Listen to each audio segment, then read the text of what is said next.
I'm Rob Danzman, and this is The Better Semester, where I provide insight and actionable advice to parents of college students. I'm a nationally certified counselor and licensed clinical mental health counselor.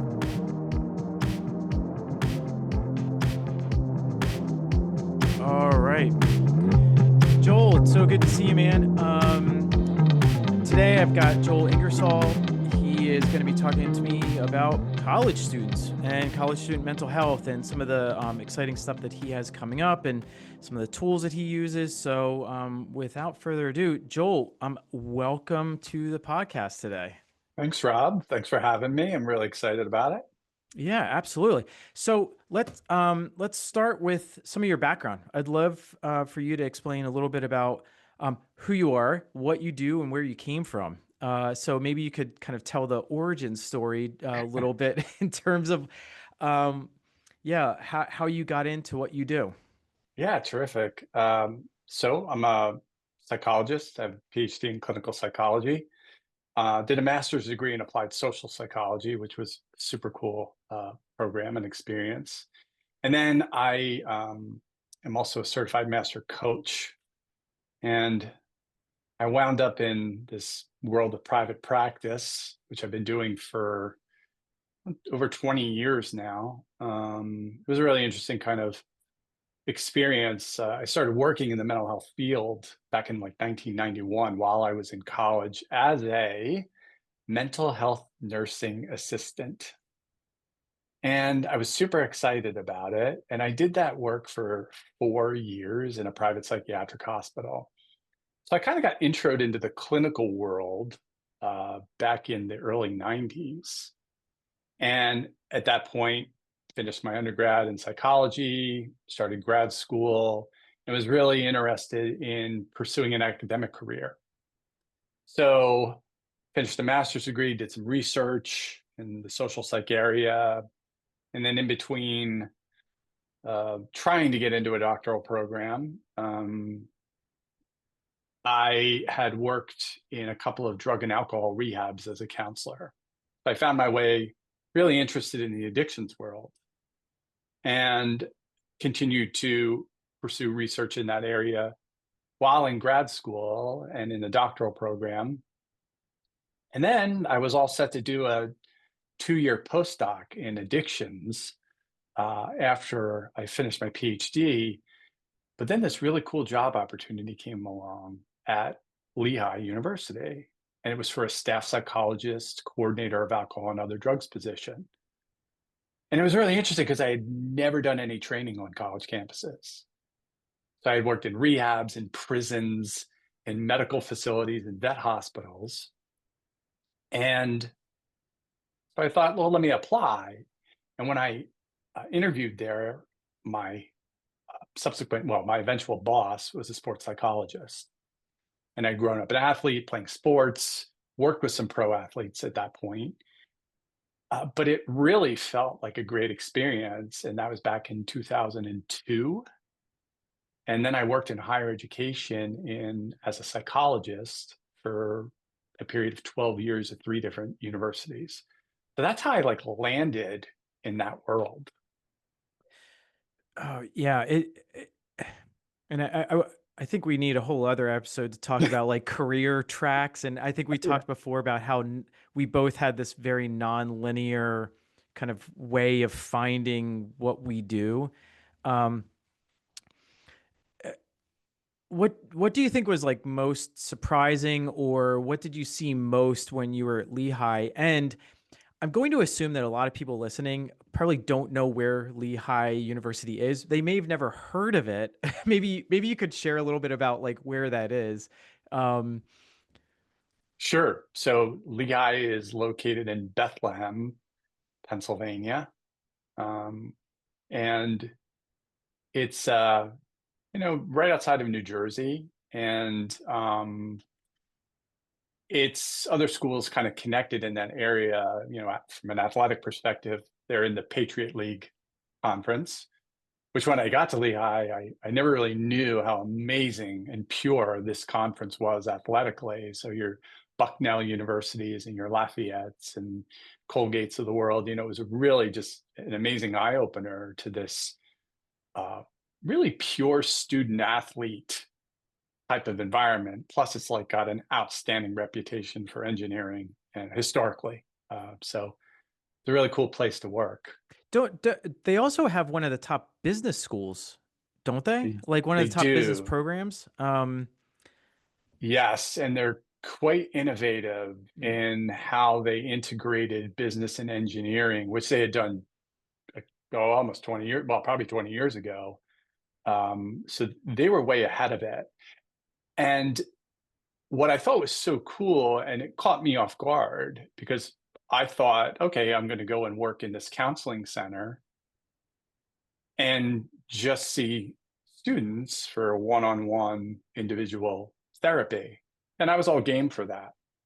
But what I had no idea about is when you work as a staff psychologist or a staff therapist on a college campus, you are going to wear multiple hats.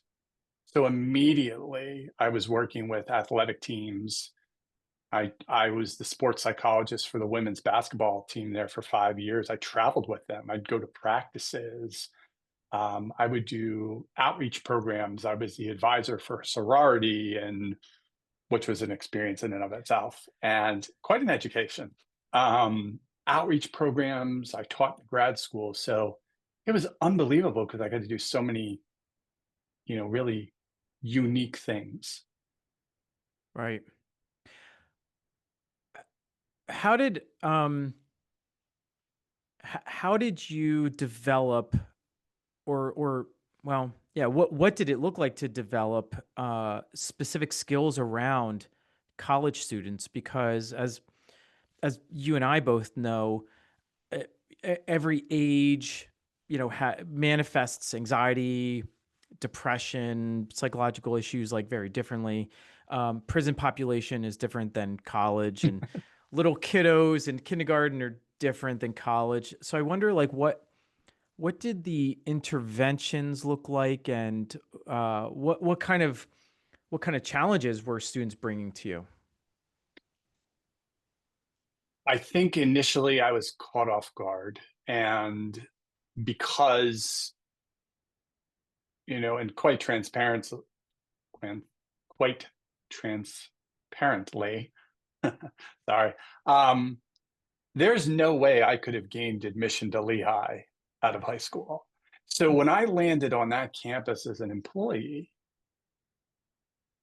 I thought initially, well, how hard can this be? Like I went from working in a correctional facility to this, you know, setting where some of the kids had perfect SAT scores, and maybe had gotten into an Ivy League school, but they came to Lehigh because they were a legacy or because they got a full academic credit or whatever. And it was very early on where I was sitting with a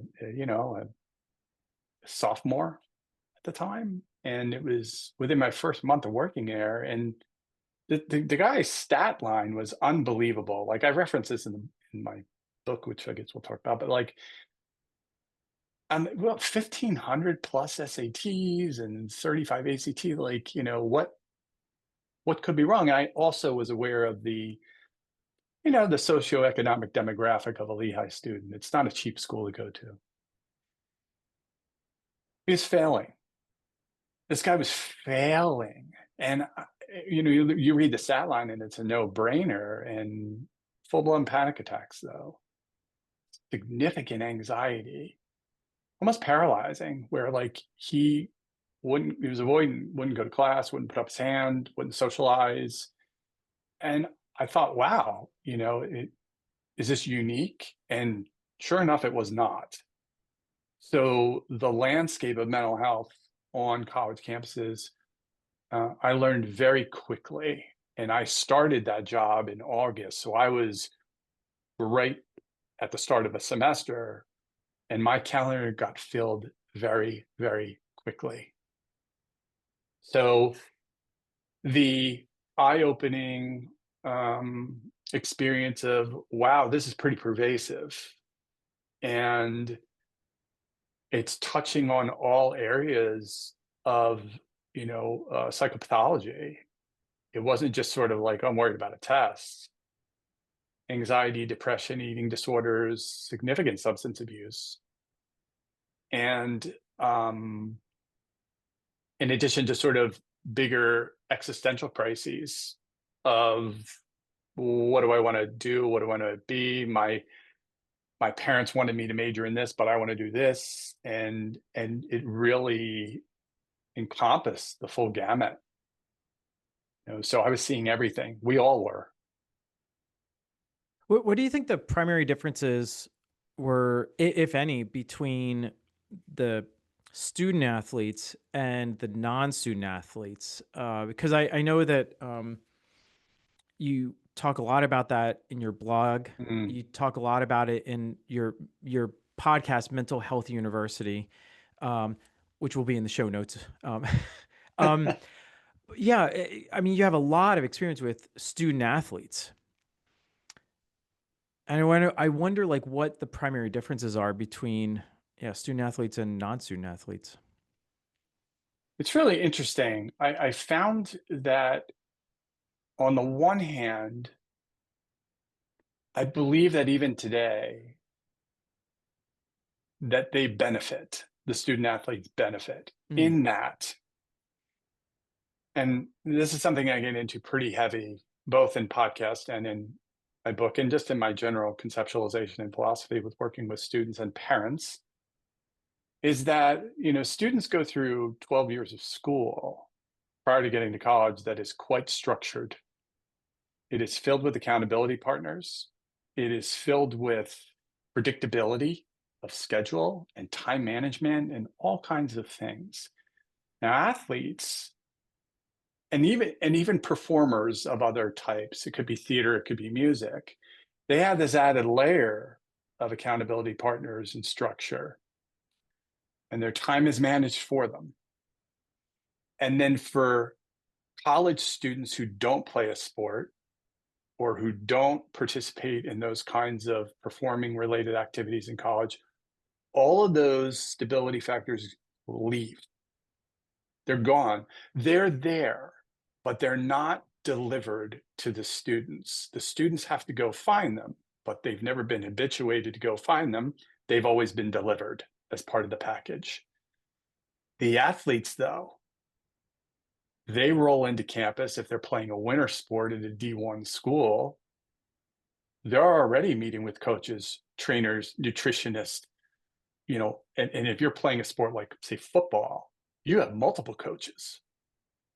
So the accountability piece, mandatory study halls, advisors within the academic or within the athletic buildings, all of that is still there for them. The other students don't get that. So in that case, for the student athletes, I see that as very advantageous in terms of the transition. Now, psychologically, though, they're delivered a different set of challenges. While a high-performing academic student might arrive on a college campus and recognize that they're not the only valedictorian in the world or salutatorian in the world, or there are actually other smart kids out there on the planet. Now they're all on one campus. That can be a difficult sort of existential moment for them. For the athlete, though, it's that plus, wow, I was the best athlete in the state in my sport. So the added layer for them is the anxiety about performance. If I get injured, recovery, losing my starting spot, losing my position on the team, losing my scholarship, asking for help when I'm injured, asking for help if I'm experiencing depression. So they're challenged there. And then when they choose, either by their own choice or because they've been injured, that they can't play anymore or that they're not going to play anymore, then it becomes this identity crisis. Who am I now? I've been a football player or a track star or a basketball player since I was 5 years old. That's who I am. Now, what do I do? So I think that that does add a layer of challenge and uniqueness to the athlete. The the non-student athlete, it seems, if they try to get into a business school and they don't get a direct admit, it can impact their identity, but there are other majors, there are other programs within the school. There are options. But if a football player gets hurt, you don't just go and start playing basketball or baseball or join the swim team. It's, I mean, literally and figuratively game over. It is, and that is that has become a very common area of mental health counseling that I do with athletes. So it's gone beyond the sport performance type work of being a sports psychologist, which I do identify myself as to a large degree, sport and performance. Now it's often working with athletes who have had injuries during the recovery process, trusting their knee after rehabbing or their ACL or whatever it might be. And working toward that has become a significant part of that work. It's How do you think the NIL, the name, image, and likeness, how do you think that has changed student athletes? They're still college students, but now for maybe you could explain what NIL is, first of all, and then how it has changed either your work or what you see with some of these student athletes. yeah. So NIL, name, image, and likeness, is this development to benefit the student athlete so that the university athletic department isn't the sole earner of this amazing athlete, right? So they're not earning all the money from anything, jerseys and pictures and whatever else that the athlete's participation in the school generates in terms of income for the school.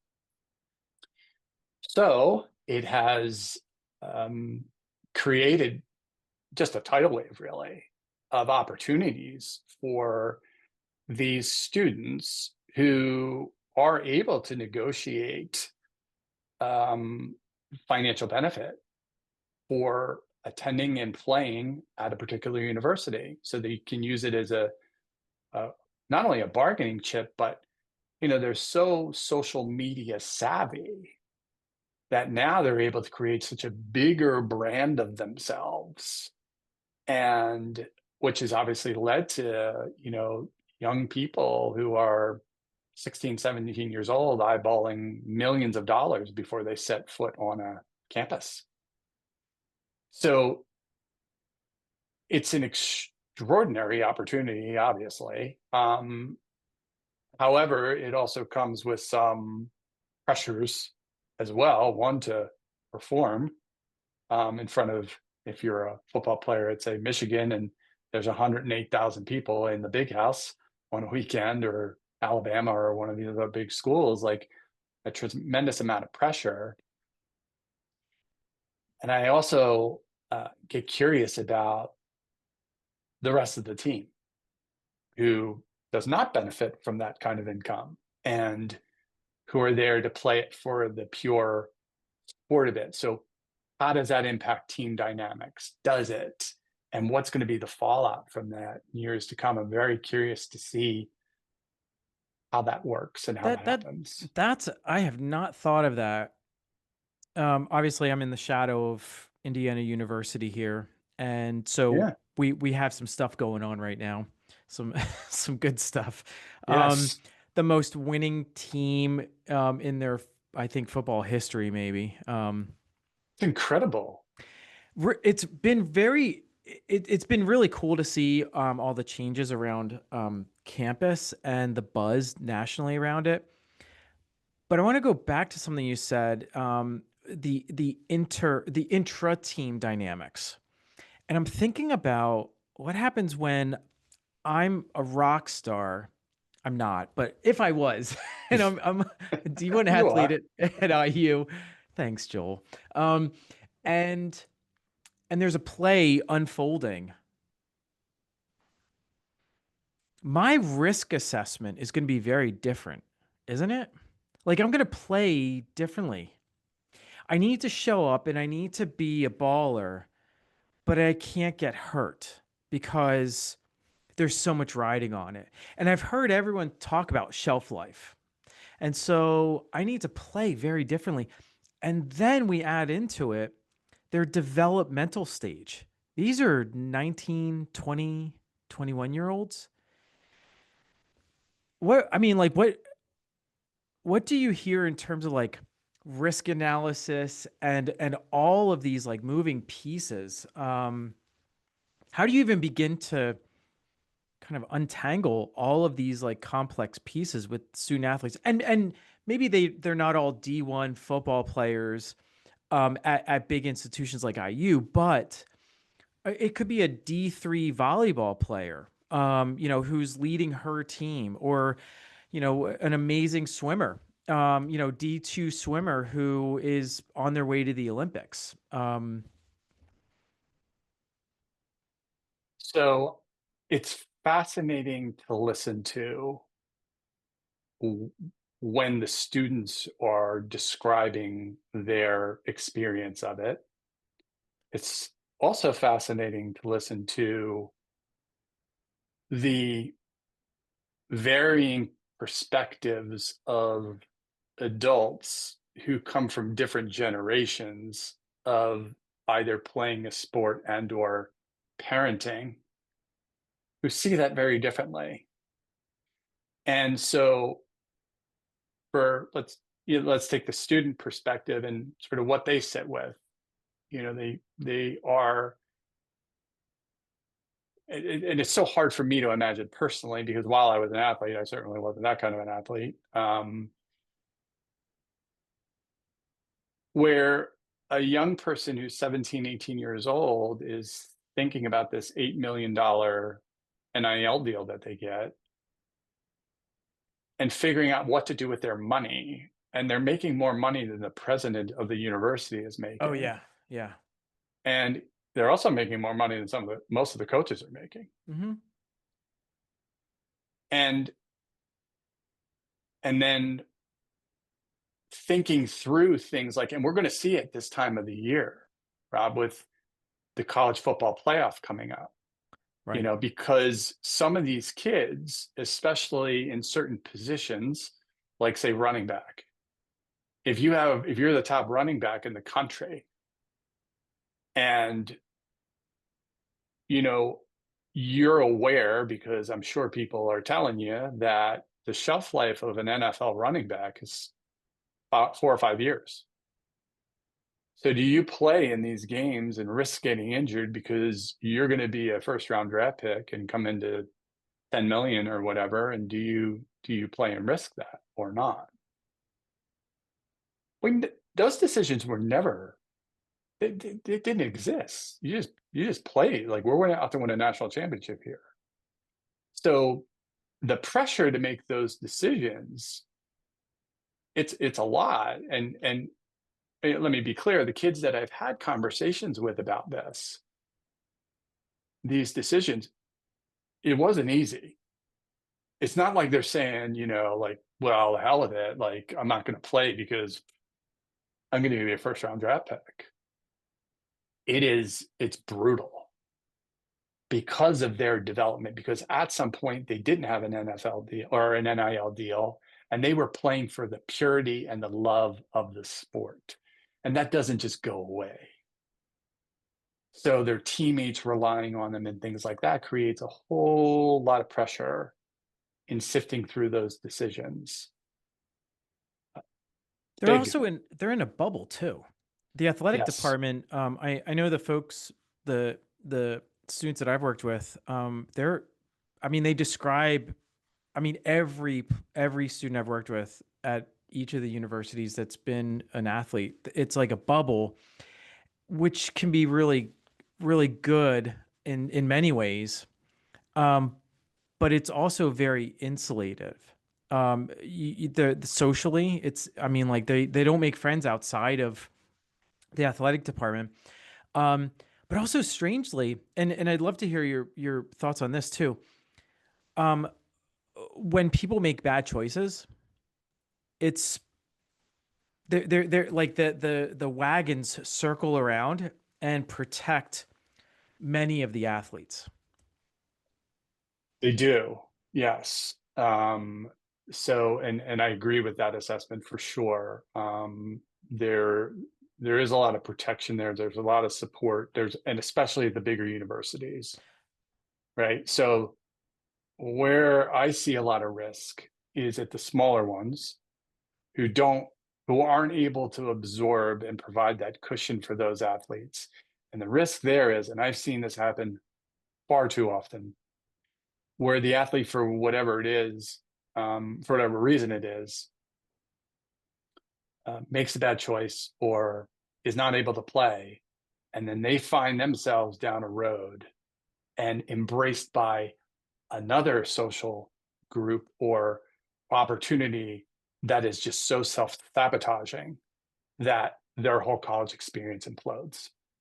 Right. And now we've created multiple problems, multiple stressors, and just a world that they've never known or had to cope with before. And specifically substance abuse Mm, and gambling. yes.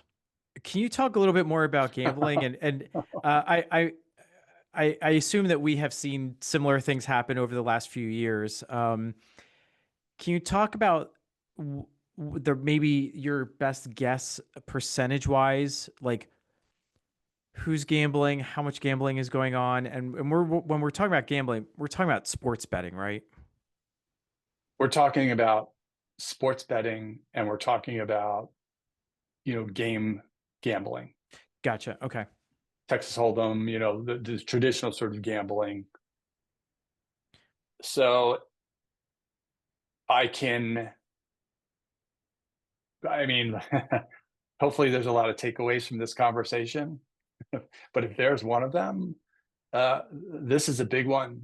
This is more pervasive than I think people realize. I think it's more pervasive than what parents realize. And I'm judging that basing it on my observation of when I go out and do talks to, high school parents or groups or whatever, their reactions when I even provide a couple of anecdotes with kids that are in the hole 30 grand, Mm-hmm. 60 grand, and their parents don't know until they know. And it's more pervasive than I think that people are aware of. I think that it's minimized in terms of like, well, I only spend like $20 here, $20 there. But the thing of it is that, when you start to hear the stories, and I wonder if, you probably heard them too, of like, some of these kids are up until 2, 3 in the morning, like chasing bets and following spreads. And so now their sleep's impacted.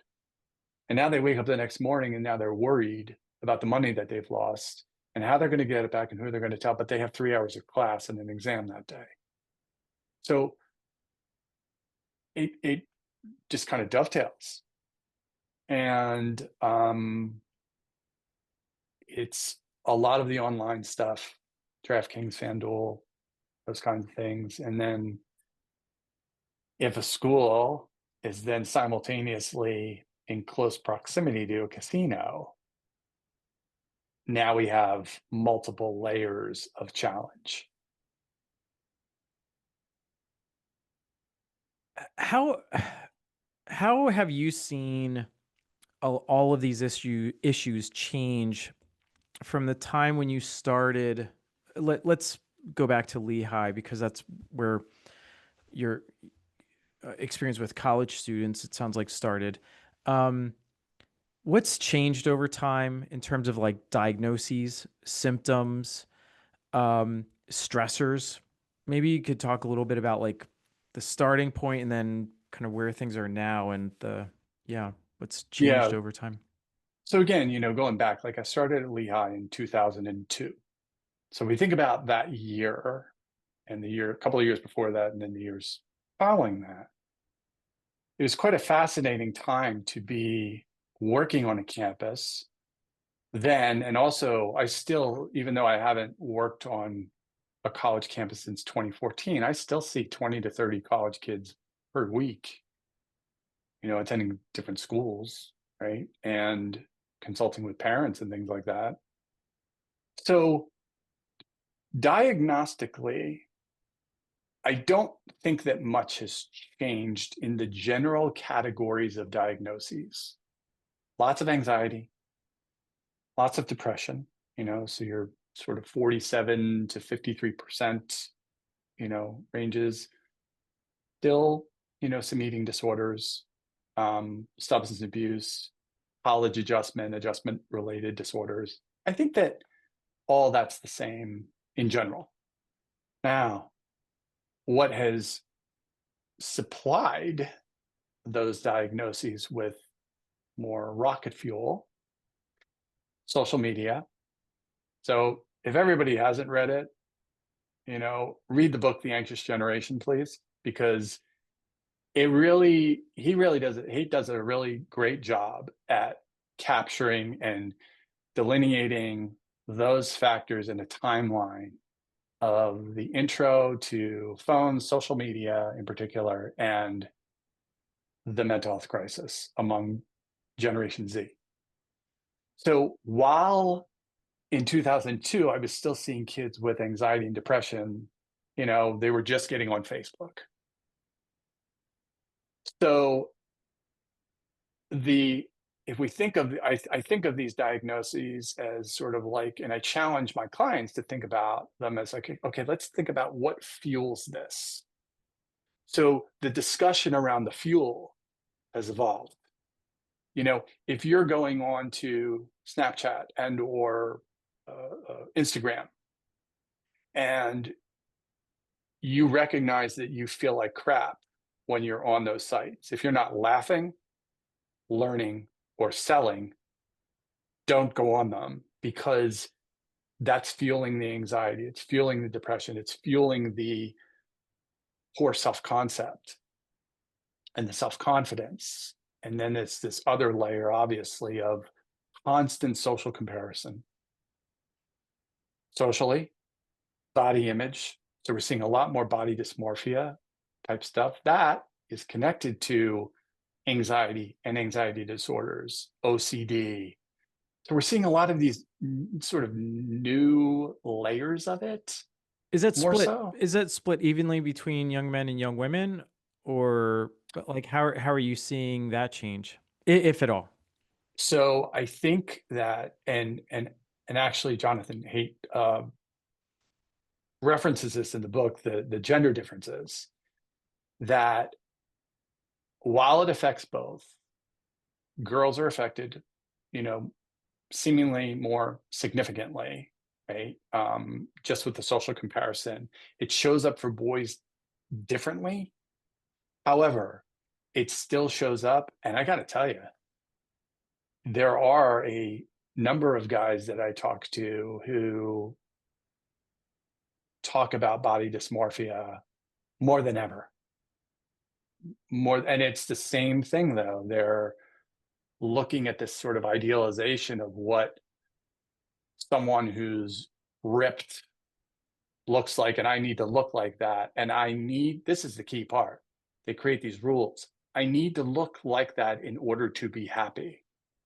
I need to look like that in order to have fun socially. I can't go out until I look like this. And when you start to hear that, these are the fuels that I was referring to. And I think, Rob, that's certainly become more of a challenge, in addition to something that is so pervasive that has shifted over the years, is that while all of that's happening and becoming more intense, there's an inverse relationship between the intensity growing and their ability to regulate stress whatsoever decreasing. They have no confidence in their ability to regulate emotions and stress, and especially existential questions. Well, why is that? So I mean, are all these kids like hit in the head and they have traumatic brain injury and they don't have distress tolerance? Or I mean, is there something in the water? Okay, there's probably something in the water, but like I what changed in terms of distress tolerance, if that's a fair term to kind of I smack use on it all the those? time. I use it all the time.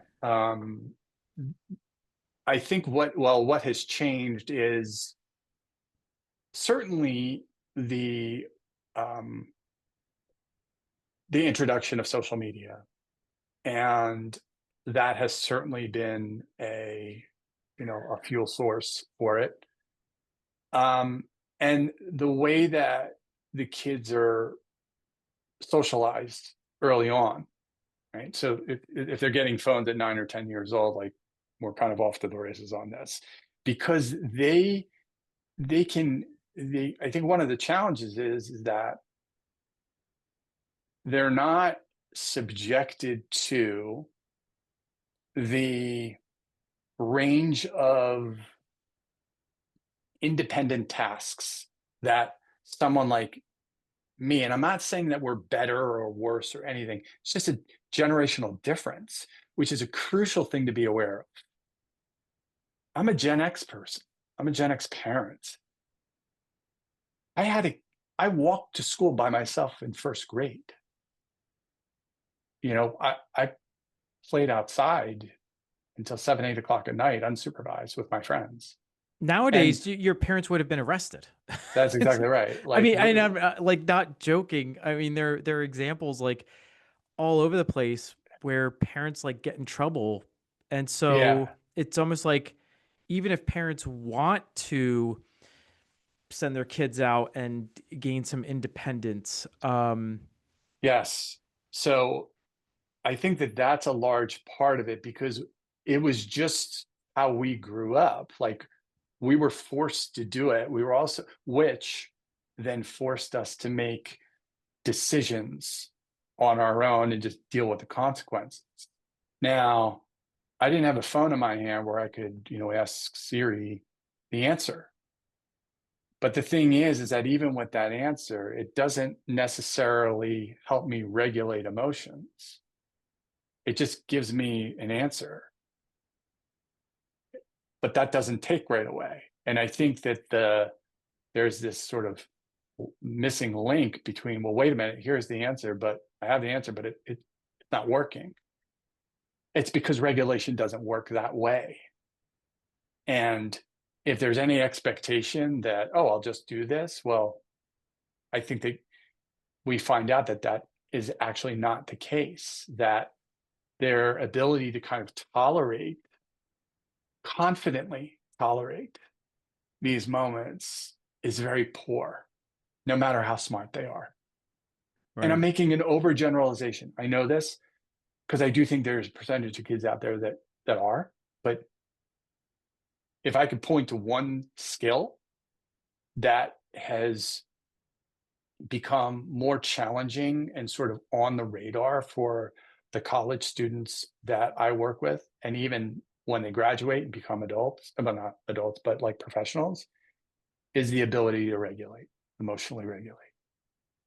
That I think we may have talked about this before, but that makes me think of um, Nassim Taleb's book, Anti-Fragile, where he talked about macroeconomic systems and the banking system and how we have a fragile system and we think we want it to be resilient, but really we want an anti-fragile economic system that gets stronger through adversity. And after reading that tome, I mean, it's like 10,000 pages or something insane. Um, it it really struck me how it parallels, I think, what we want for our clients, which is anti-fragility, and it was robbed from them when they were younger. Probably with the best intentions, I would think. I don't I I don't think so. I don't think institutions or parents or society is like kind of nefariously insulating our kids from No, this type of growth. no, I think that that's something that I reassure parents. And I. how it's changed, right? Well, I do more parent consulting now with young adults than I ever in my career in the past 10 years, right? And it's even led to me developing coaching programs that include parents, which I never would have, and have their own sort of separate track. Anyway, you know, they a lot of parents blame themselves, and I reassure them that no, there's not, you can't just blame, well, you're a helicopter parent, because it's not that simple. It's, yes, that's part of it, but we do that for a reason. I do it because of, like, I don't know, my parents would leave for a week and they're like, go ahead. Or they're like, you're 12? Yeah, go home and make lunch and turn the stove on while you're at it, and then turn it off, clean up, and then go back to school in sixth grade. Right. So, but is it that? Is it the trophy culture? Is it the educational system? Is it, that, you know, coaches get all like, anxious about cutting a kid and what the implications of that are? It's kind of like, what? So to me, it's a collection of factors that have led to this real challenge for the kids and the college kids. Right. All right. I'm gonna turn the heat up a little bit. You talk a good game about all these challenges and all these like students that need all this help. I want to Yeah. hear what you do about it. I want to hear. So you referenced some of the programs that you have, some of the Mhm. tools. I want to hear how you work with people. I want to hear like what are some of the interventions you use. Um, yeah. So these people are coming into your office every day. What do you do? Right. So, first and foremost, and I'm not saying this is the way to do it, but this is how my style has and approach has evolved over years and will likely continue to evolve. Uh, so everybody's unique, first and foremost. I don't do the manualized. Okay, here's how we're going to do this CBT chapter, this CBT chapter. No, it's very blended. So yes, I have a PhD in clinical psychology and I have the ability to assess and diagnose. Absolutely. And I use that certainly as a framework. However, I blend solution focused approaches, CBT approaches, sports psychology and performance approaches, coaching approaches. I find personally that most of the college students, and actually even the adults that I work with, prefer, prefer a coaching approach as opposed to a traditional psychotherapy approach. Hands down, that's just my work. So there's a little bit of education built into those early moments of like, hey, this is how I work with people. It's very collaborative. If I'm not doing something right or you need something more or less, let me know and I will do my best to be agile and adjust. I don't use a lot of psychological jargon. Um, and I work, and this is probably one of the most primary um, kind of fundamental aspects of my work is that I work from a strengths based platform. So, whatever a person is delivering to me in terms of complaints or challenges, I want to know what they're good at. I want to know what they gravitate toward in terms of interests. And the reason for that is because I think a lot of times, especially with young people, they've done really hard things. They just don't value them. And to me, raising their awareness to moments, and we were talking about athletes before, which is a really, really great example, is sometimes it's like, well, think of your hardest practice that you've ever been through. You go to the gym and you lift heavy weights and you push yourself through challenging moments every single day. How do we take that and apply it to trusting yourself to tolerate this level of discomfort because you're deadlifting 600 pounds. It's an exaggeration, but you get the idea. How do we draw that line between trusting your ability to tap into that in the area of an internship interview, or dealing with conflict with a roommate, or depression or anxiety and tolerating worry? And I often draw this image for them of, and normalize the fact that like anxiety and depression ain't going anywhere. It's part of life. Like everyone has something. Now, what we want to try to do in terms of increasing that regulation confidence is to imagine yourself in a boxing ring, and that opponent appears in front of you randomly in the form of anxiety, in the form of depression, in the form of self-doubt. And you're there, and we want to develop the confidence to stand toe to toe with it. No matter the intensity, no matter the duration, that you trust yourself to get through it and to push through it because you've done it a million times. You just don't credit yourself for it.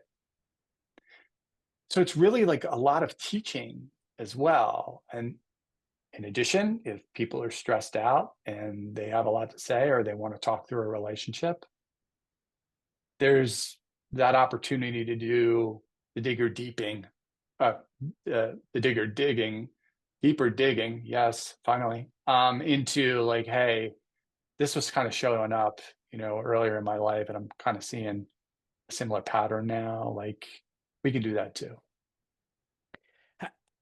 Tell me about BounceBack, Yeah. because that's a more formal program that you have, and I wonder like how you use that and who uses it, and yeah, like what are the details around that? Because I think it's really interesting.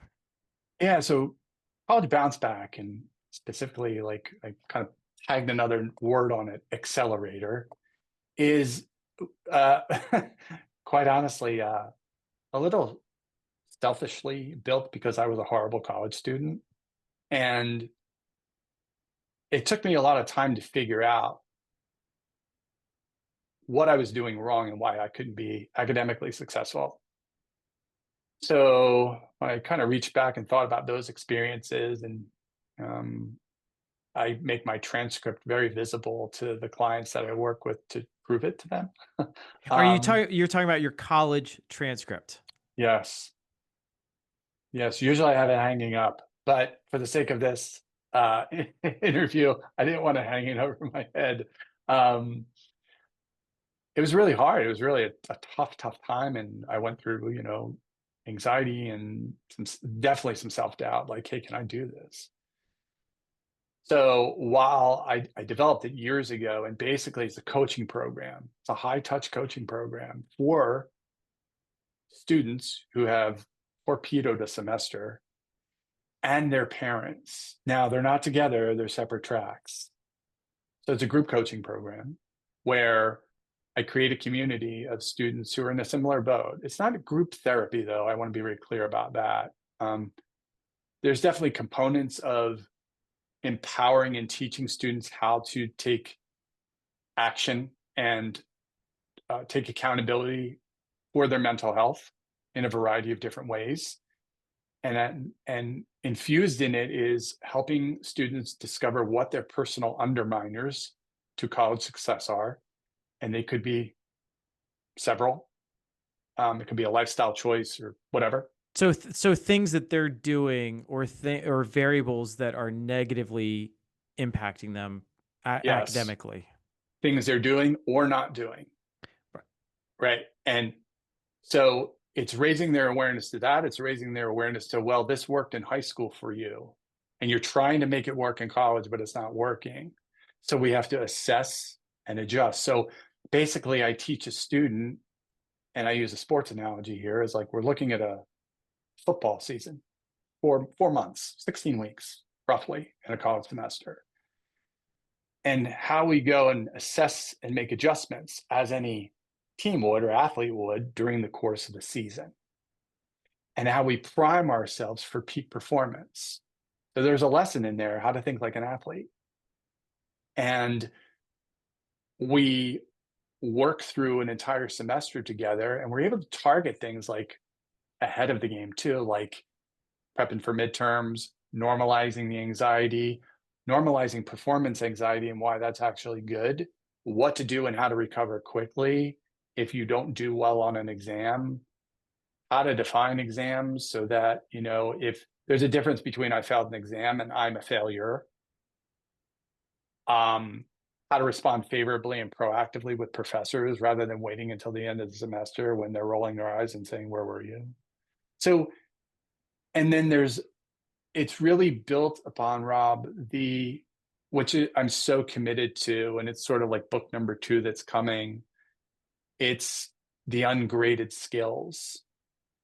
It's the emotional intelligence skills. It's, the self-awareness and empathy and regulation. And there's consistency. And then I developed this skill card that tracks every week, this bucket system of like, okay, I've exercised, I've done this, I've done that, study groups. This week I haven't. So here's the adjustment that I need to make. And they can track their experiences. And we normalize everything from, mental health to the pace of their development and experience in colleges versus the 30,000 other students that are on the campus, because that can be very unnerving. There's a lot of teaching, there's a lot of coaching, there's a lot of community. And then for the parents, it's great because I get to help them answer all those big what if questions that lead them to sleepless nights. Is this something that folks need to sign up for like a discrete semester, or can people jump into this at any time of the year? So there's there's 3 options. One, yes, they can do it for a discrete semester. So for example, now people are starting to, inquire and sign up for the spring semester because Thanksgiving is coming up. So and fall break is over and parents' weekend's over. So parents have been able to eyeball their kid. Now they're going to be able to eyeball their kid on Thanksgiving weekend. And they're going to see it. And then the Monday after Thanksgiving is December 1st. And the Monday after Thanksgiving, I labeled years ago Deer and Headlights Monday. Because you arrive back on a college campus as a student, like, oh my God, there's only 2 weeks left. And I haven't been to class in 2 weeks, and my parents don't know. So that so the program can run that way. There's a self-guided program too that parents can just watch 26 videos alongside a workbook for the student and the parents. And then we were talking about the independent thing before. So one of the newer programs that I developed is called the Independence Blueprint. That's a 12-month immersive program that includes all of that. Plus, I pull in a C-suite executive coach and HR person who talks to us who joins us 3 or 4 times a year about like, hey, this is what you guys really need to know and develop because I'm the one that's going to be hiring you. That sounds like for juniors, or like Juniors, spring seniors. semester, junior, fall semester, senior. Is that right? Yes. Yeah. And it's definitely more immersive. It's, Hmm. even over the summer. And there's individual um, coaching sessions with me as well in that one. The other one is purely a group experience. And it's really to kind of, we got to do a 180 here and we need to do it quick because as we know, and parents know, like it's ridiculously expensive. It's a huge investment. And I think that part of the BounceBack Accelerator Program too, it's woven through that college is an investment in personal development. We want to work through the stuff we're not good at, discover some new, really inspiring things, and squeeze every drop that we can out of this investment. One of the things that I I I talk about with parents I frame college as a series of semesters, and it's not 4 years. And we need to look at it as a semester by semester experience. But I like the term you used, an investment in um, kind of like what I think of as building a human being. But if you and I were investing $25,000 a year in something, we would want to see what the performance looks like. You know, if we were investing in real estate or an index fund or something, we'd want to do some research on it and we'd want to keep tabs on it. And it seems like universities have either trained parents or there's some disconnect because parents often, and I'd love to hear your experience on this. A lot of the parents I work with, it's almost like, well, they got the letter that they were admitted. My kiddo said yes, and then I dropped them off. And what else am I supposed to do? Like, I thought the university was going to take care of all the other stuff, and then the university is saying, "Well, we're not going to do anything. They have to come to us. The kid has to come and ask for help." And that's assuming that the universities are well staffed, which is another challenge right now. Mhm. Um, but yeah, what are you hearing in terms of like parents and oversight and these benchmarks? Because it sounds like your program is really helping create accountability and Yes, really like kind of taking this investment and saying, hey, we need to actually do some research and make sure that we're on track for what we anticipated. that's right. So, couple of things. First and foremost, and I referenced my first client at Lehigh in 2002. I neglected to mention that when that student left the office, I had a yellow sticky pad, and on one of the sticky notes, which I still have, I wrote, "College admission does not guarantee readiness." And I still have it. And the book that I wrote was really kind of sort of based on that statement because yes, students get into school, but they're funneled. It's the school, the educational system in a large part is funneling toward admission. But admission doesn't guarantee readiness. Just because you get in does not mean you're going to get through. Right. You, I mean, if we think about it, I don't want to bring up the SATs because that's another tragedy in my life. 4 times that I took it. Um, there wasn't one question on the SATs though about like how grades get impacted by a roommate conflict or someone who's suicidal or so it's kind of like, well, wait a second, you're telling me that's not going to impact performance? Like, come on. So one of the problems is there's this gap between like the college's expectation that well a kid should be ready, but the grades 1 through 12 they might talk or use words like social emotional learning, but there's a difference between social emotional learning and social emotional experiential learning. We need that because when they arrive on campus, it's unfortunate because the kids are arriving empty handed in terms of the skill set that will get them through. And then for a lot of them, it becomes a big wake up call. Now, is that the reason why close to 30% of first year students don't return to the same school for year 2? Or is that the reason why, 50% of kids have anxiety or that 1,100 kids a year commit suicide on college campuses? Like, maybe some. But to your point too, there might be this expectation of parents that, well, they'll be able to do counseling when they're on campuses. Here's the deal, like at Lehigh, 2002 to 2007, so 20 years ago, I was there, and even they back then were moving to short-term therapy models, group therapy models, because we couldn't handle the volume. Last time I looked, on average, there's one licensed therapist per like 1,500 students on a college campus. There's no way they can handle the volume. So if the expectation is, well, they'll just take care of it there, the schools can't do that. In the Big Ten, which IU is a part of, there's so CAPS, Counseling and Mhm. Psychological Services on these university campuses. They have these recommended um, um, ratios, and it is mind blowing to go onto the accrediting body's website and actually pull the data. I don't think people realize how bad it is.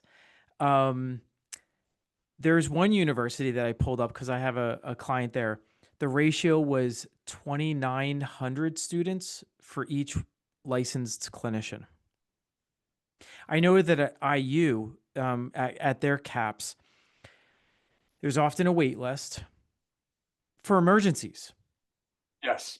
Um, don't even think about going to the brand new hospital that we have because it's a 4 hour wait for emergencies.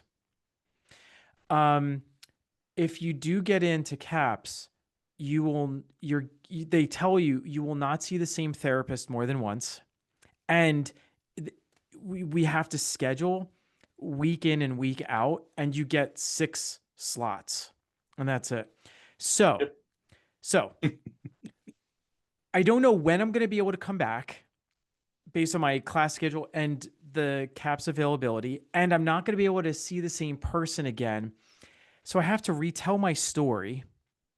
I have to update them. What student is going to say like this sounds like a great idea? Sign me up. And Yeah. and and so your program, it Yes. really fills in a massive gap.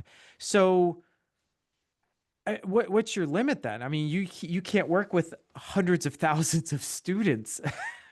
No, I mean, that would be an extraordinary sort of good problem to have, Right. but also a concerning, right? Like, wow, there's that many.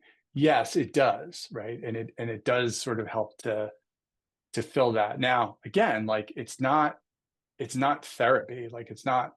I can't submit claims Right. or anything. Right. So it's mental health and performance coaching because in my mind as well, like, and this is why it kind of aligns with my approach and philosophy in general of bridging clinical and sport and performance and coaching all together because uh, if we're investing, if I'm out of state and my kid's going to the University of Michigan, probably 85,000 a year. Well, if I'm investing that, and I'm aware that my kid has an anxiety issue, well, they still have to perform while managing the anxiety. So BounceBack Accelerator is exactly for that. It's accountability, it's structure, and it's accessible. So one of the features of it is yes, there's a weekly group coaching meeting that students can drop into. It's recorded. So if they're not there, they can still watch it. It's And great. I have a community, a 24/7 community where students can drop in and say like, "Hey Joel, got a question." And then, 1 hour a day, I pop in there and answer the question. So they always have a place to sort of drop stuff.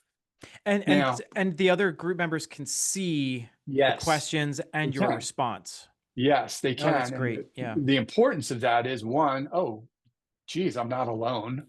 Right. I think that too. Now, that's a hard piece for a kid to wrap their head around because most of the time they think they're the only ones going through it, and they're not.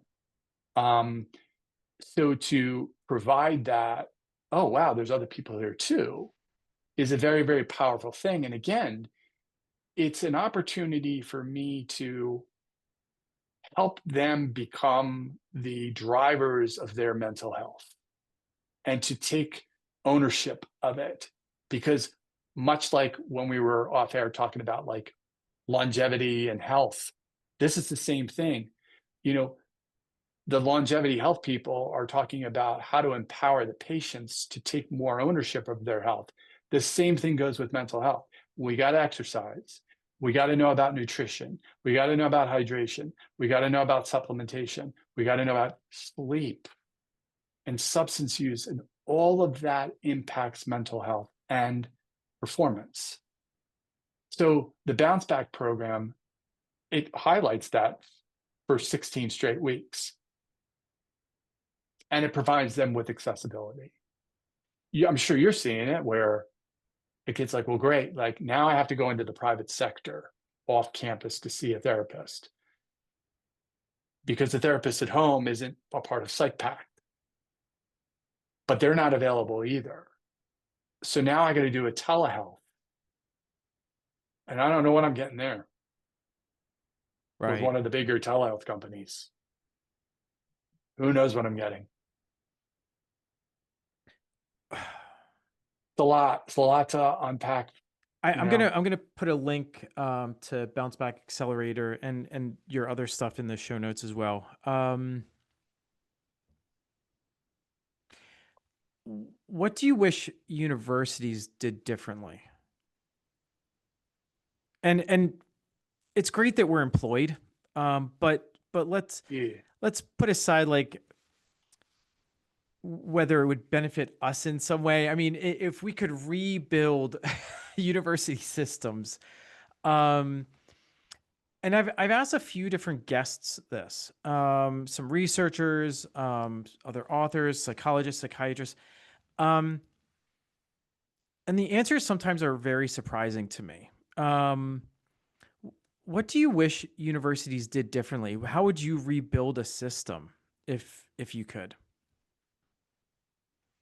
I think, and it's a great question, and it's really a big question because in large part we're talking about a very antiquated system that, depending on the percentage of generations that are employed in that system, are tough to move in terms of It's a dinosaur. progression. It's a Yeah, dinosaur. I mean, thank you for cutting through that. One thing I loved about Lehigh was that both in counseling services, like it was so progressive, even back in 2002. Like my boss, who I revere, was like, get out there. So I'm like, oh. And I sort of had this free reign to develop programs. Like I did a cooking program, mood and food in the fraternities and sororities, where I teach them how to, I was going to go to culinary school. That was going to be my backup at one point. So I learned how to cook in restaurants when I was a kid, but I teach them how to make a food, something healthy. And we talk about a mental health topic during the program. Like, I love that. so to become more innovative, right? We can get to sort of the academic changes that would probably be helpful. But I think in general that I think people are challenged to look within themselves and work to create more approachability between this generation of students and develop more mentorship. Um, you know, yeah, you got to be on campus 18 hours a week. I hear this a lot from students. And then my professor's only there available for like an hour of office hours. And I'm like, that's crazy. Like, no, we need to create more of a support and development community around the students. Now, the Division of Student Affairs, which at some schools have evolved into the Division of Student Development, uh, recognize the importance of like, oh, well, that's why they're here. I think do a pretty good job of it, but a lot of them are really short staffed too. So I think that creating this context of approachability with the students becomes crucial. I think that the creation of innovative programming and creating a culture of wellness, not band-aiding a pre-existing organization with like a program, but really building it foundationally becomes absolutely imperative, focusing more on not just lecturing about like emotional intelligence skills, but how do we weave this in to our environment? One of the really cool things about, I keep going back to Lehigh, I'm going to go back and work there, was that I would go to the gym at noon in the campus gym where students would be. And one of the coolest things ever was that my boss said, like, hey, block your calendar out 12 to 1:30 every day. That's your time. He went running 5 to 7 miles a day. So I would go to the gym, I'd play basketball with other faculty members, and then the head of student affairs would be in there working out at noon.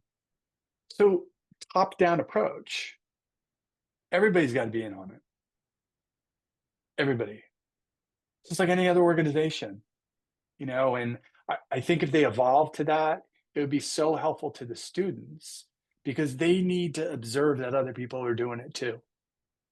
It seems like so many universities and colleges are so much more compartmentalized now than they used to be, and the schools that are doing a a very good job from a mental health or let's say a wellness perspective, there's integration between faculty, student life, and parents.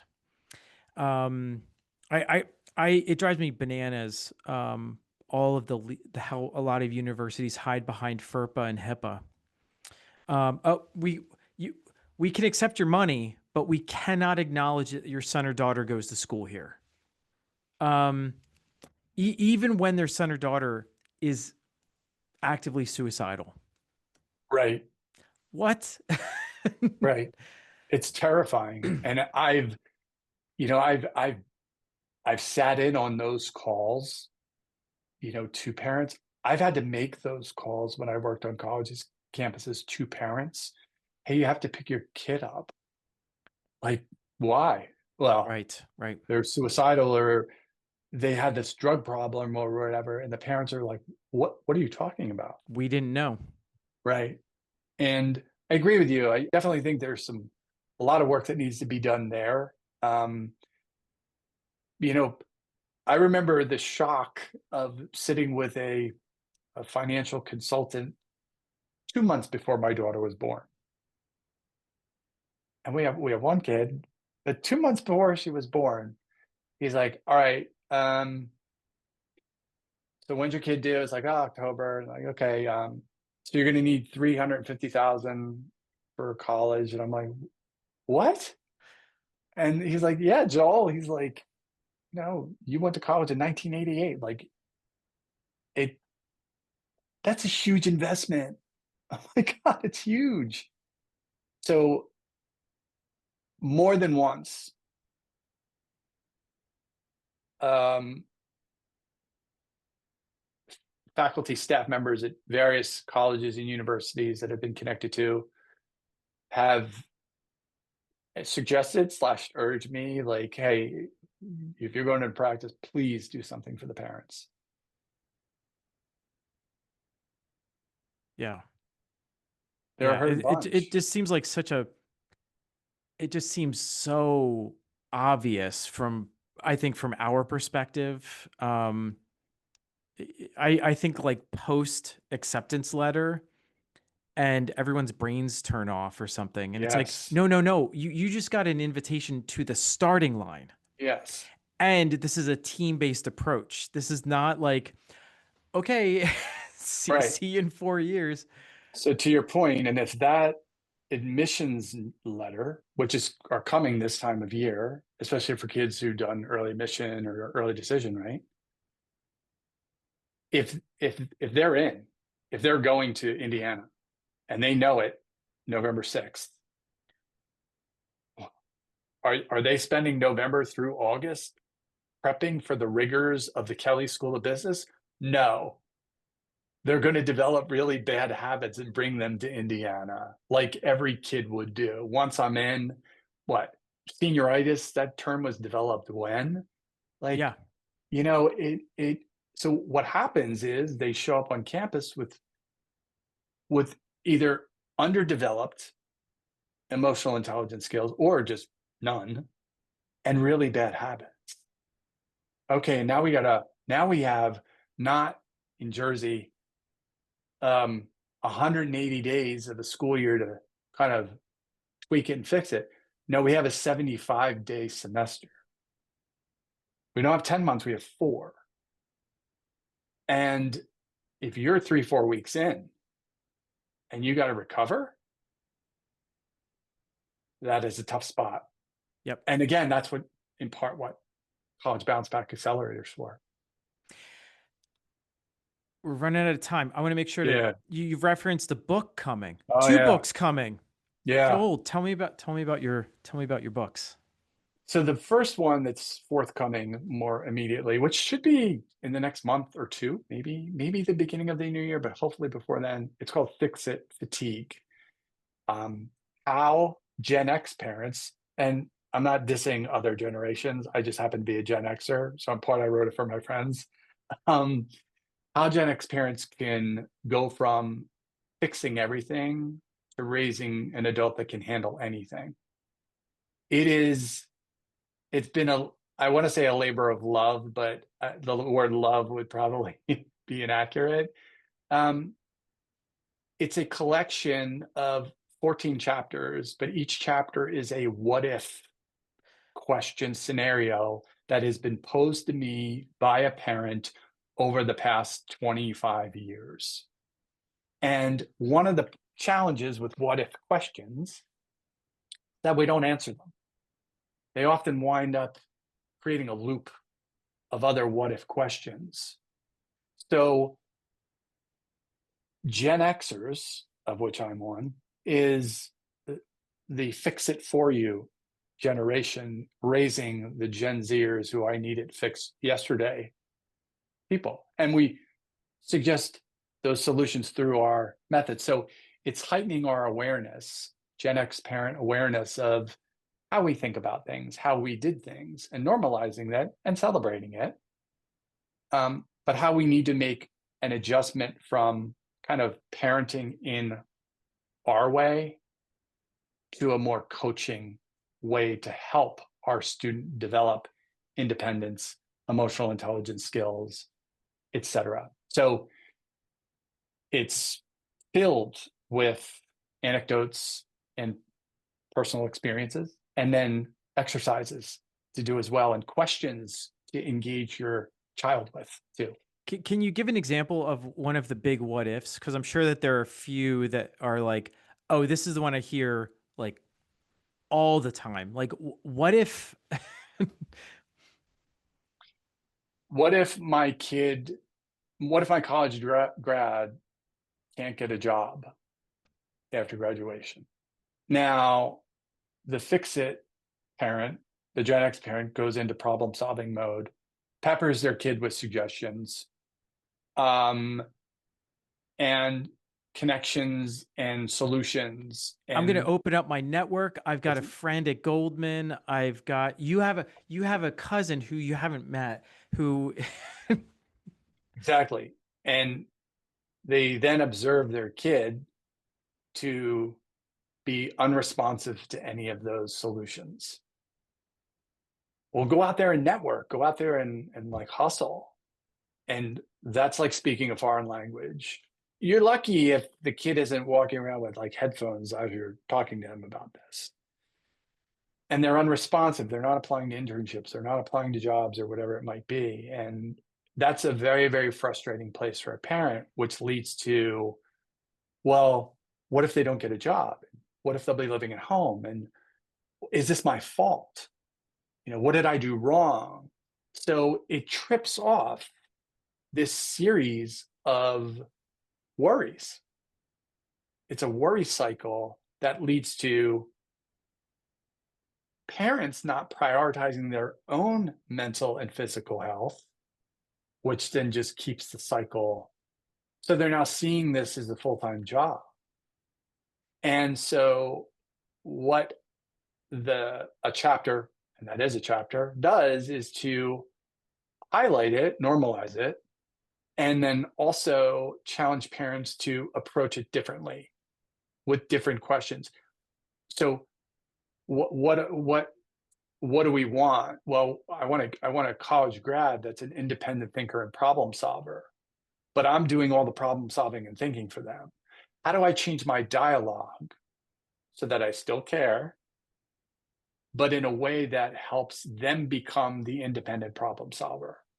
So you're teaching parents how to be more effective. Yes. That you're validating their intentions, which are the best, but you're helping them level up from parenting 1.0 to 2.0 or whatever. While simultaneously prioritizing their own mental and physical health, which Right. is ultimately critical. Right. I can't exercise until I know my kid's asleep. No, I know that's a hard no, but like, no, you have to do it. You have to model it and be unapologetic about modeling it. Seems like a lot of what we see in mental health with college students is really parent mental health Yes, kind of kind of working its way down the mountain in some way. I see it constantly. I see it with drinking, especially. Oh, yes. Yeah. Yes, I mean, it's interesting. My daughter just got her driver's permit, right? And I heard these stories that hopefully I don't get in trouble for this, but like, I don't know, we've had my daughter driving for over a year. Yeah, well, I would drive up the block or maybe around the block, whatever. But okay, now other parents are like, no way, no way, not until the permit. But you're allowing your kid to bring alcoholic beverages to parties, or you're allowing them and hosting parties where they can drink in your house. That's you. You're good with that. Like, what are we doing? Yeah. Yeah, That's actually a really good, yeah, that's a I good find that observation. strange. Yeah. Um, I'm going to continue to land this plane. I wonder like what resources, because I know that you're a curious guy. Mm. We've spent enough time talking. Um, what what are you reading? What podcasts are you listening to? Like, who informs you? Like, where do you get your information from? And I mean, you're a wealth of knowledge for parents and students, but yeah, I wonder like like what you're consuming right now. Any suggestions in terms of podcasts, books, people that are Yeah, out there? yeah. The more recent books that I've read, certainly The Anxious Generation, I would definitely recommend that one. I'm actually sort of in the process of doing some programs through our high school. They highlighted this book to read, and so we're having meetings and programs around that book. So it's more like the Q&A stuff with the parents. Definitely that one. And I found books like Outliers by Malcolm Gladwell really good. I think it's a really interesting perspective in terms of, especially for parents who are raising these very high achievers, and really kind of like what it takes. I think the comfort crisis was Yep. good. Yeah, that was a big shakeup. It's kind of like, oh yeah, do hard things. It's good to do tough things. And then I do think that, like, even Dan Goleman's book, Emotional Intelligence, is really, really super important to illuminate the significance of this stuff. You get through, if you look at a college diploma, whether it's mine or some 2025 grads, there's not one course on emotional intelligence listed. And yet that's what every employer wants, which is very, very odd that we're not really emphasizing that. So, well, we are, but we're not cultivating it. So I do think that that's a great book to read. A great resource for parents is, it's on Facebook too. It's called Grown and Flown. It's a really great parent kind of place where I think a lot of people contribute, and they write some really good articles. And then for me, I mean, I'm a health nut, and so I'd love to go down those rabbit holes with people like Rich Roll and Peter Attia, and here and there, I'll listen to Huberman Lab, and Rhonda Patrick. So a lot of the health stuff, because I believe in the integration between optimal mental health comes from physical health and fitness and nutrition and all that. So those are probably the big ones. Yeah, those are good.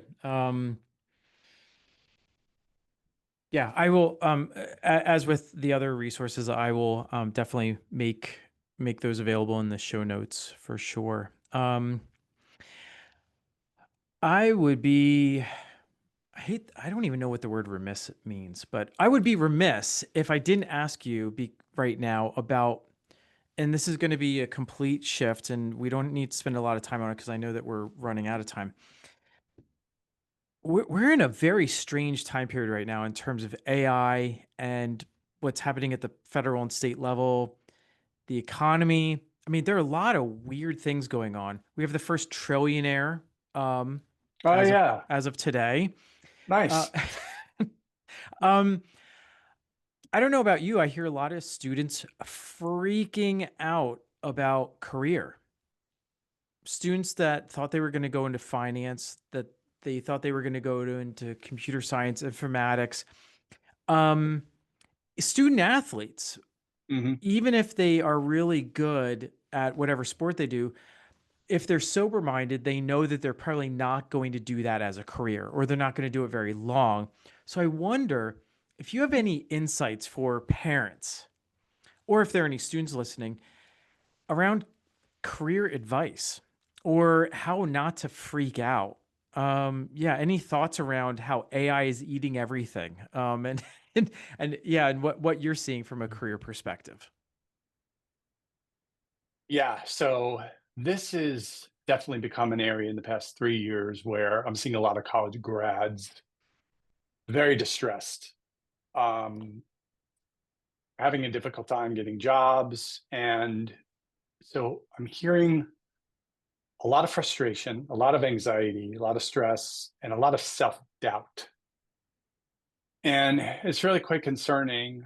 So a lot of the work is helping them to navigate through the tolerance of that, and regulating themselves through that without, and preserving the idea of working on yourself throughout this whole process. So we don't want to kind of fall into this sort of spiral of bad habits while we are waiting for that interview and interviewing, or going through that process and networking. And we don't want to sabotage ourselves. So that's a big part of this. They are very worried that AI, and areas of AI, are taking over their industries or prospective industries. So it leads them to devalue their majors and degrees and all of that stuff. So a lot of anxiety around it because there's a lot of uncertainty around it. And this generation has a very difficult time tolerating uncertainty. And uncertainty is really the huge, I mentioned rocket fuel. That is the rocket fuel for anxiety. And so it's helping them regulate that. And it's challenging them to rethink their skill set, the applicability of their skill set, to generalize their skill set, which actually AI can be quite helpful in doing. So, for example, one of the exercises I do with some students who come in with a degree and a resume is, listen, let's take a minute and run it through ChatGPT with a prompt. And we've created prompts specific to them in aligning with a couple different areas of work. And that utility has proven to be pretty helpful and has led to some real optimism and movement.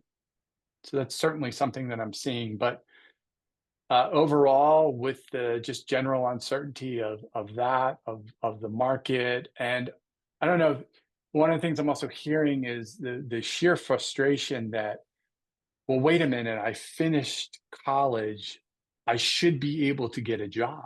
The social contract. Yes. And that's one of the things the colleges will highlight those favorable statistics on their landing pages in the first two folds. But the reality of it is, like, you can pull stats from anywhere, and, grain of salt with all those, maybe more than one grain. Seems like there's a rigidity with students that um it's not fair that I don't have a job, and the fear and all the other stuff, but also uh, almost this low level in not entitlement as in like a rich kid entitlement type thing, but um this was a linear course. I high school to undergrad to career, I put my time in. I went to those 8 a.m.s that I didn't want to go to. I studied, I did all the stuff I really didn't want to do. And I mean, this is part of the contract that I signed up for, is a job at the end. And it seems like we do a pretty bad job of, and especially parents and universities saying like, there are no guarantees. Right. This is, we're trying to increase probability. And I don't hear anyone talk like that. No, and it's sad, and I do talk like that, and I'm often met with eye rolling and probably some comments that I'm not privy to listen to, but oh well. But it is the reality of it, because like you, like, I sit and listen to those kids, those grads. They're not kids anymore. And I think the other sort of part to it too, Rob, is that they also, with the sort of linear expectation, is also this salary that's supposed to accompany it as well. Yes. And then they learn that that is actually not the case, or they learn the number of hours that they have to work for that salary, which is they've never done before. They're not habituated to it. The real risk I hear, though, is that, well, until that opportunity presents itself, I'm not going to do anything. I shouldn't So have to. yeah, so they minimize the grind. They minimize the grit of the part-time jobs and hustling, and just developing another one of the ungraded skills that will be highlighted in the forthcoming book called The Dynamite Transcript: work ethic. Develop it, hone it, trust it. Be the person that no one's going to outwork me. Right, that grittiness, being able to grind. Yeah. And It's I one think of the that, things oh, go ahead. it's one of the things I think that frustrates Gen Xers who are employers of, those potential employees, the Gen Z kids, is that, you know, if you're from New Jersey, and you are a Gen Xer, in all likelihood, unless you were, and even if you were, if your family was independently wealthy, you you worked summer jobs at the shore, and more than one. So, you know, what I tell my daughter, well, when I was 12, when I was in sixth grade, I was working 35 hours a week in the summers. And she looks at me like I'm an alien. But it's what we did, and we never complained either. So it frustrates a lot of Gen X leaders and business owners. And a lot of times they don't want to hire the entitled kids that are coming out of college, which is a shame. Yeah. All right, man. Um, so much good stuff. How, if people want to get in touch with you, if they want to work with you, if they want to learn more about all your great tools and interventions, how can people contact you? Yeah, thanks. I mean, it's easiest to just hop on the website, drjoelingersoll.com. Um, there's a couple of links there to email me. It's usually the best place to easiest place to reach me. I answer my own emails. And certainly there's links there to call, and, happy to do that. Great. Joel, I appreciate all of your insights and your time today. And yeah, I look forward to the book coming out too. Sounds really great. Yeah, I'm really excited to read that. So anyway, thanks so much for being with us today. Thanks for having me. Before you head off, I just wanted to say thanks for tuning in today. All of the resources discussed are in the show notes below. And one last thing, if you know anyone that would benefit from this episode, please forward it along to them. If you liked what you heard, please subscribe to my podcast, the YouTube channel, and the newsletter. All right, see you all next time.